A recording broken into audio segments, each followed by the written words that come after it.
There's a lot of misinformation every year.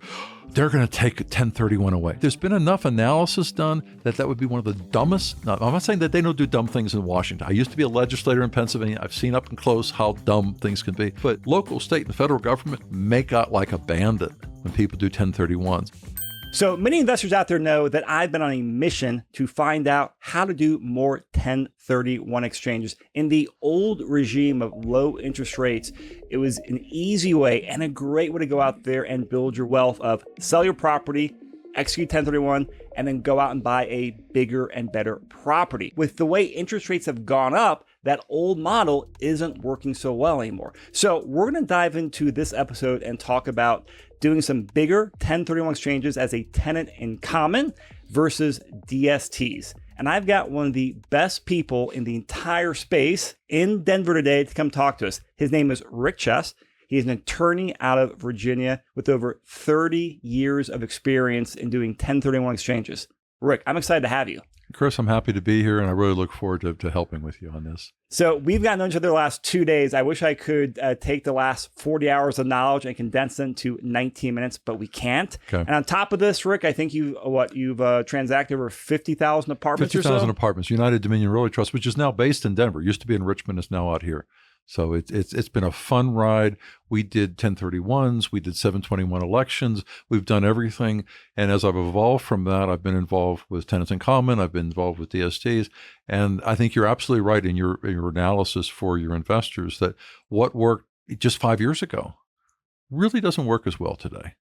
So help guide me how I can be useful to them. I would say let's start off with what is a DST? Okay. Because that is the topic that our investors are least familiar with, and myself included. I know high level, but define a DST. Okay, so if you're, I'm a lawyer. So 2004-86 is the code section for guidance on what's a DST. And the great news about a DST is that you're not on the loan.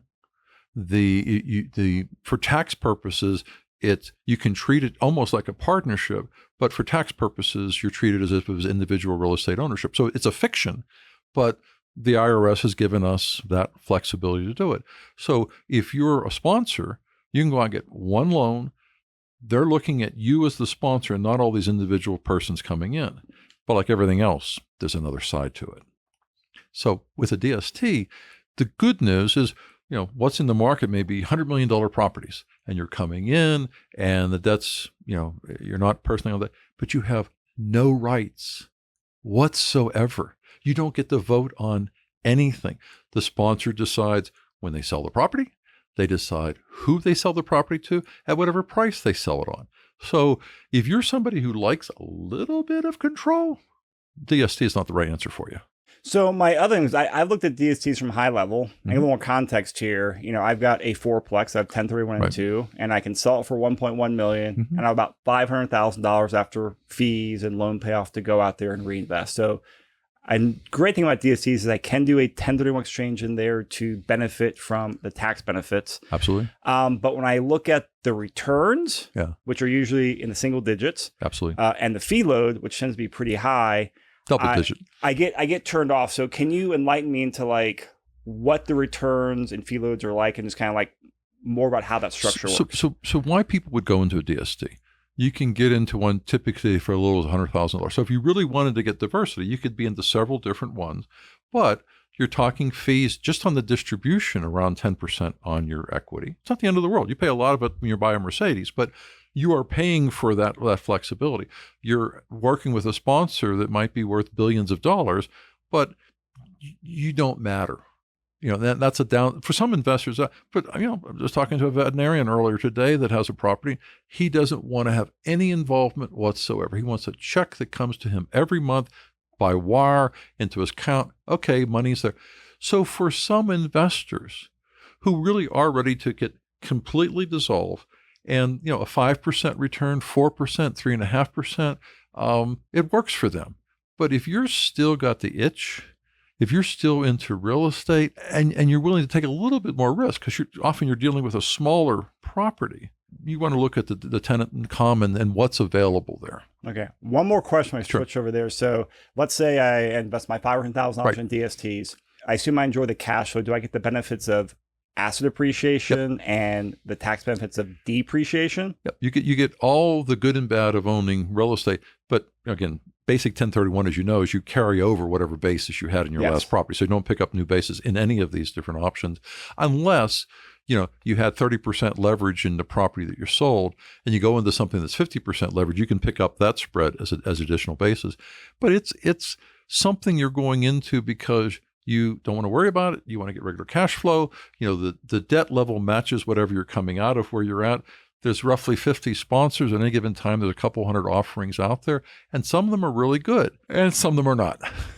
Well, that's how any deals are. Right, absolutely. So is it, and in my mind, because I come from, I've learned a lot in stocks and bonds over the years. So I'm like, hey, DSTs, not bad, not good, but hey, they're kind of like the annuity in my mind for this. It's like, hey, if I were to buy annuity in stocks, say it's a great thing, but I'll make a few percent a year, which might be fine if I'm 72, right. But I'm 42 right now, and I need more assets and more cash flow. Is that a fair metaphor? Yeah, it's a great metaphor. And there's an additional thing we can talk about on some other, a lot of these sponsors who have done the DSTs are now using the 721 election to roll them up into a real estate investment trust. So rather than everything leaning on this one property, you may be in a REIT with 100 properties. You never again can do a 1031. That's first thing negative. And you may have a great property, but what if the stuff you go into isn't?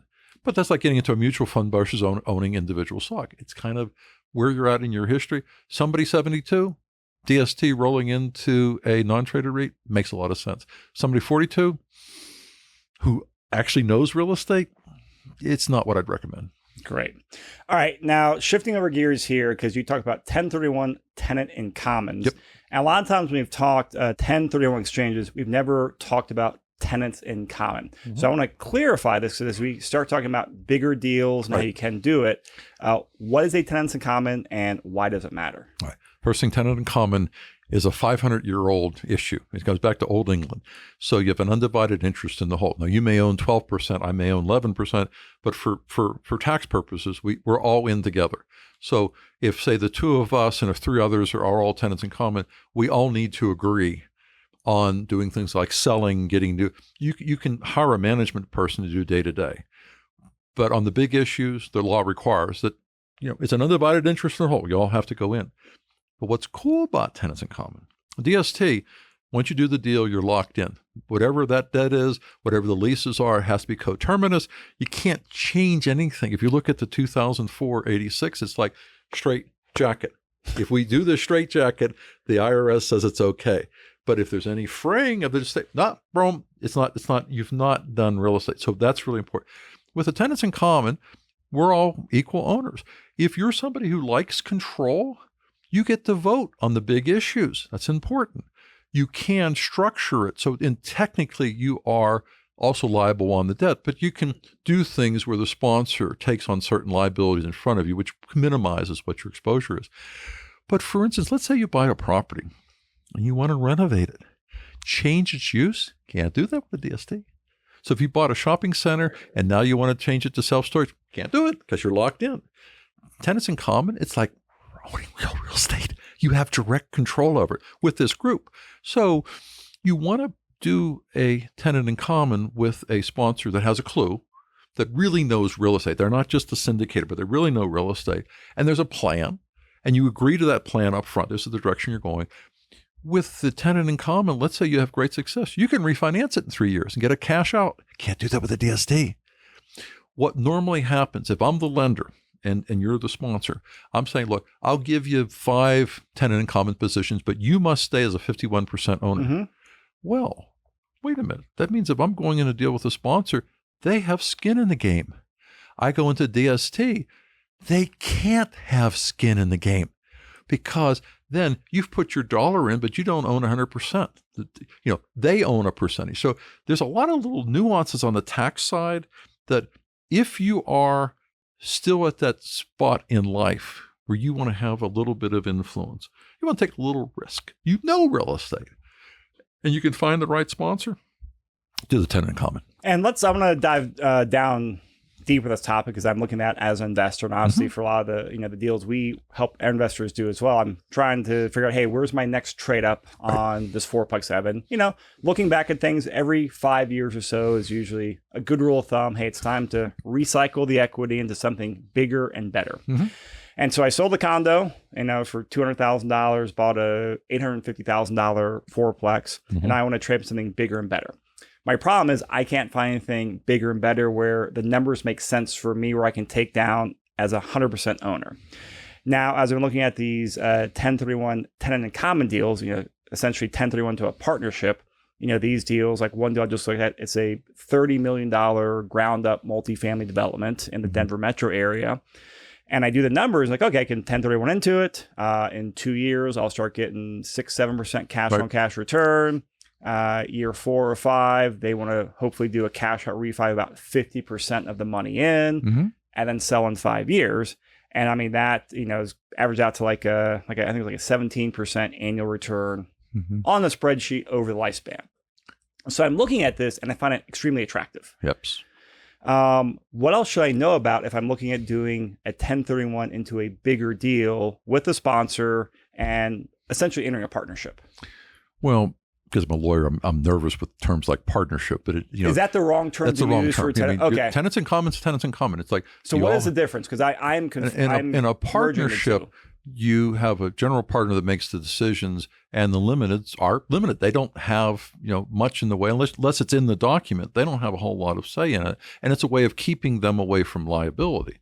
In a tenants in common, if there is no other agreement, you're in the same position as a general partner. So what you then do is wrap around it. Okay, we're in this, we're tenants in common, but okay, we're all going to agree that such and such companies don't do the management. So you get the day-to-day management out there. The person that's put the deal together saying, look, yes, you have to be exposed on the debt, but I'm putting my balance sheet in front of you. So there are some things that you can do to get protection. But one of the things that we haven't talked about, but it kind of leads on this, not only can you do creative renovations, acquisitions, development, whatever, with a TIC that you can't do with the DST. Again, remember the DST is this, some people like to have all this hug around them. And that's not what, for your typical investor. I don't want that right now. No, you don't want that. But what's cool about your situation, you have some young kids. If you go into a DST, and generally those investors want it locked up for 10 years. They don't want to think about it. Well, your kids get ready to go to private school or they get ready to college. You might want to see your money sooner.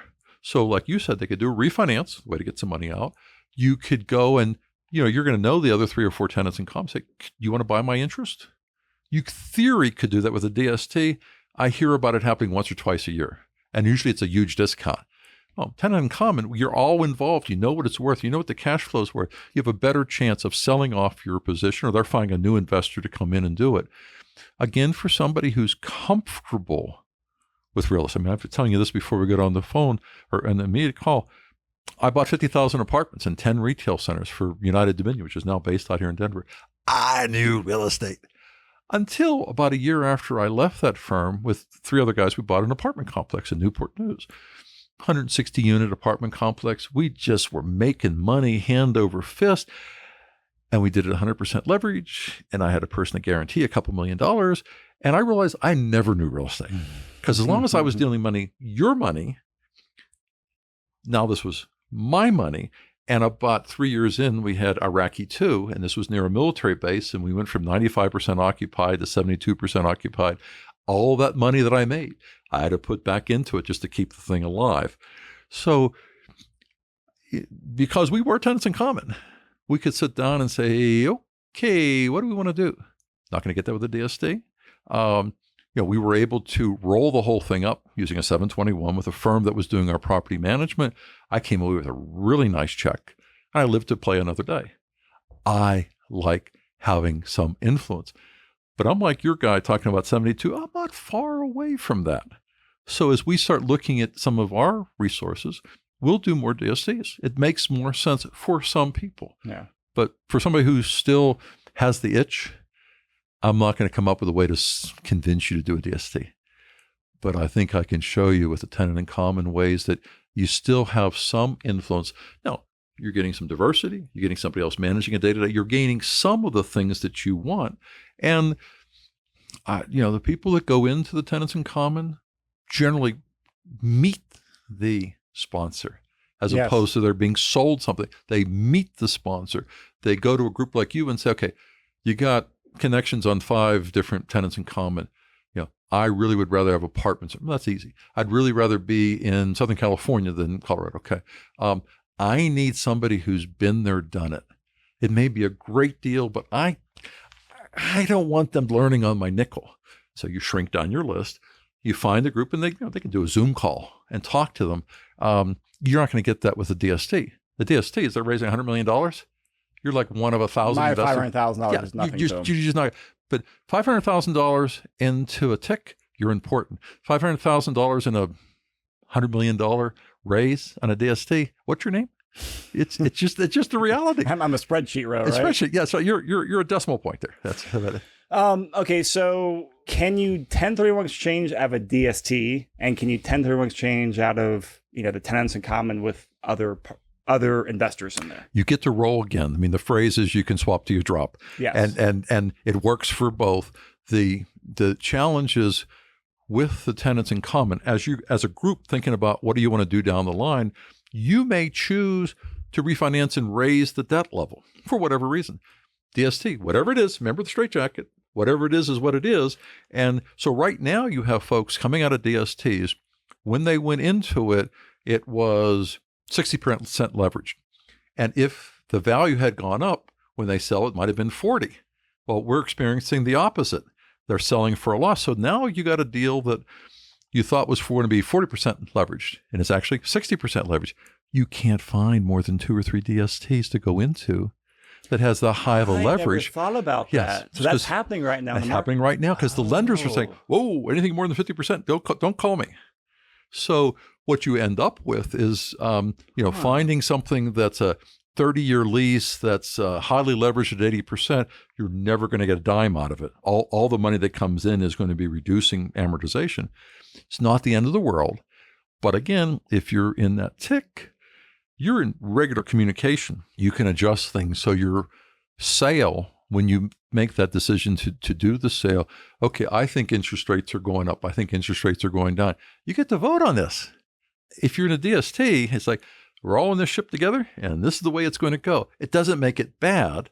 It just, some people like, spaghetti, and some people like steak. You got to look in the mirror. And your system, what I love about your system is it helps people understand, are they spaghetti or steak? That's huge. It's a good analogy. So, okay, I can swap until I drop on both of them. Yep. Now, with the tenant in common scenario, do we all have to invest together in the next deal, or can we go? I can take hopefully my $500,000, $1 million. Can I take that and go over there? And Jules goes the opposite direction, another deal. Yeah, I mean, as in both situations, you have the ability to, you're a direct investor for tax purposes, whether you're in a DST or a tenant in common, and you can decide and go which way you want.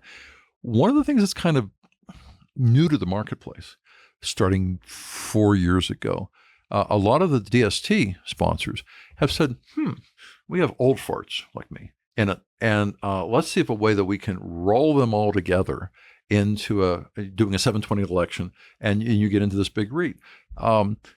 I think if you're somebody that still has the itch, that would drive you crazy. Tenants in common, it's like you shake hands, you move on. You can stay together if you so choose, but if you never see each other again, that's aces. Okay, great. All right, any other topics on 1031 and the tenants in common or DSTs that we need to cover? Well, there's a lot of misinformation every year. They're going to take 1031 away. It's only been around for 100 years. And tenants in common have been around for 500 years. But every year, particularly as you get close to the election, it's like, that's a break for the very rich, and we're going to get rid of it. You hear it every 2 years. Yes. There's been enough analysis done that would be one of the dumbest. Now, I'm not saying that they don't do dumb things in Washington. I used to be a legislator in Pennsylvania. I've seen up and close how dumb things can be.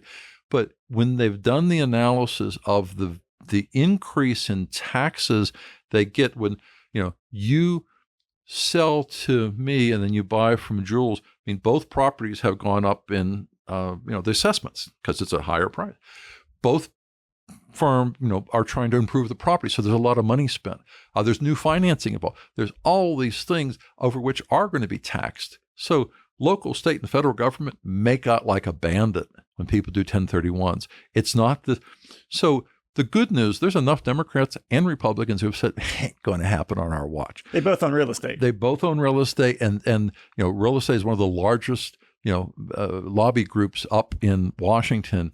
They'll scare you. Don't bother. It's not a real thing. All right. One final question. I want to zoom out to like the 50,000-foot macro view on here, because something that I always love going to sit down, like, and learn from people like you and other just seasoned investors, is you've been through more market cycles and changes than I have. Yep. And we all know the saying, hey, the only constant is change. Mm-hmm. And we've changed a lot with interest rates doubling. What type of perspective or advice can you give to real estate investors as, either in this specific one or just in general, as, hey, the market has changed, how do people navigate that? And how do people not get stuck in, hey, I used to do this. Do you keep doing that, or do you change with the market? And it's a very long-winded question, but I very much enjoy that perspective. Yeah. Having been through, I've been a lawyer for almost 50 years. I've been deep in real estate for about 30. And, every 4 to 7 years, something happens. And it's always going to be 4 to 7 years. Why? Most mortgages are 7 years long. So people are faced with, interest rates have gone up. I need to refinance. I can't refinance. I got to sell. Interest rates have gone down. Let me refinance and keep it. My value has gone up. There's always doing that. But if you as an investor still have that itch where you can either directly, or as we're suggesting with these tenants in common, work with somebody who maybe is 20 years younger than you. They still have the itch, but you see yourself with them. You can help guide them. You can use the gray hair to your advantage to help them move in a certain direction. And, it will always continue. Some people, we've talked before about Sam Zell and how he would have this matrix of things, not just types of properties, but types of structures. Because he said, look, I don't know what's going to happen next, but I have diversity, but diversity where you can impact it. So diversity where you can impact it. Meaning like a tenant in common where you have a direct interest, you can move things a little bit. You put everything, it's like if you were a stock player and you put everything in a mutual fund or a fund of funds or whatever, where there is no way to adjust it. With your knowledge that your investors have here, they could work and actually help the sponsor, the tenants in common sponsor, raise their game and guide them in which way to go. But also I also diversify. I love multifamily. That's my default location. But now, I've moved some people into single tenant. I don't think it's going to grow, but I feel like it might get through some of the issues we're having ahead of here. And, hope and pray. Well, Rick, this has been an absolute pleasure. I know we could talk for more hours on this topic, but we'll have you back in the studio. So I look forward to having you more in the studio. I very much enjoy and appreciate all the knowledge I've learned from you the last couple months we started chatting. So thank you. And I know our audience out there appreciates it. So we'll have you back in the studio to talk more. Sounds good. Enjoyed it, Chris. Thanks so much, Rick. And investors out there, if you guys have any questions or need help analyzing your investment portfolio, always reach out to us. We love educating people and helping you learn and identify potential options with your portfolio. Thanks a lot.